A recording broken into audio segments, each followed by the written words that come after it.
আসসালামু আলাইকুম ওয়া রাহমাতুল্লাহি ওয়া বারাকাতুহু। মহান আল্লাহ রাব্বুল আলামিন কোরআনুল কারীমে বলেছেন, ওয়ালাকাদ আরসালনা ইলা উমামিন মিন ক্বাবলিকা ফাআখাযনাহুম বিল বাসাই ওয়াদ দাররাই লাআল্লাহুম ইয়াতাদাররাউন। নবী হে, আপনার আগে আমি বহু নবী রাসূল পাঠিয়েছি এবং তাদেরকে আমি অর্থ সংকট দিয়েছি, দুঃখ দান্যতা দিয়েছি, পরীক্ষায় ফেলেছি তাদেরকে, এজন্যে যেন তারা আমার নিকট অনুনয় বিনয় করে। আল্লাহ তাআলা চান যে বান্দা আল্লাহর কাছে এসে অনুনয় বিনয় করবে, চাইবে। আল্লাহ তাআলা সেজন্য দরজা খুলে রেখেছেন, কিন্তু আমরা তো তার দরজা থেকে পালিয়ে বেড়াই। এই মাহে রমজান পুরো মাসই হলো রহমত, বরকত, নাজাতের মাস। আমরা আল্লাহর কাছে চাইলে আল্লাহ তাআলা আমাদেরকে শূন্য হাতে ফেরাবেন না।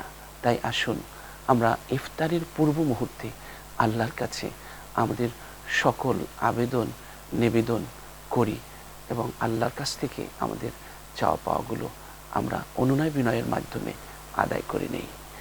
আপনারাও চাইলে আমাদের সাথে মোনাজাতে শরীক হতে পারবেন। আল্লাহুম্মা আমিন।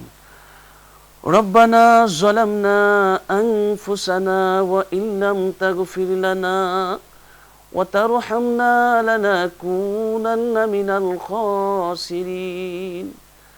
রব্বুল আলামিন, আপনার শাহী দরবারে হাত তুলেছি, কাছে দূরে যে যেখান থেকে হাত তুলেছে আল্লাহ আমাদের সাথে, জানি না এদের মধ্যে কার মা এই মাহে রমজানে কোন কবরে বন্দি আছে, কার বাবা কোথায় বন্দি আছে।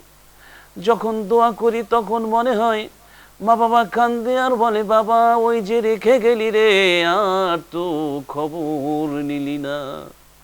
যেই বাড়িতে তুই থাকো ওই বাড়ি একদিন আমার ছিল, যেই ঘরে তুই থাকো ওই ঘরে আমি থাকতাম, যেই উঠানে তুই হাঁটো ওই উঠানে আমি ঝাড়ু দিতাম, যেই ঘাটে তুই গোসল করো ওই ঘাটে আমি তোরে গোসল করাই দিতাম।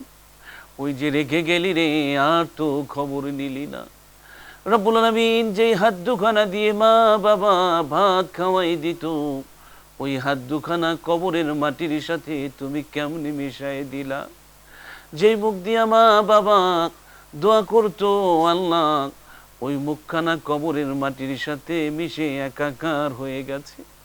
মাহে রমজানে এই ইফতারের পূর্ব মুহূর্তে ওই মা বাবার জন্য দোয়া করছি আল্লাহ, যার মা বাবা দুনিয়াতে নেই, কারো মা বাবাকে কবরে মেরো না, সবার মা বাবার কবরকে জান্নাতের বাগান বানায়া দাও।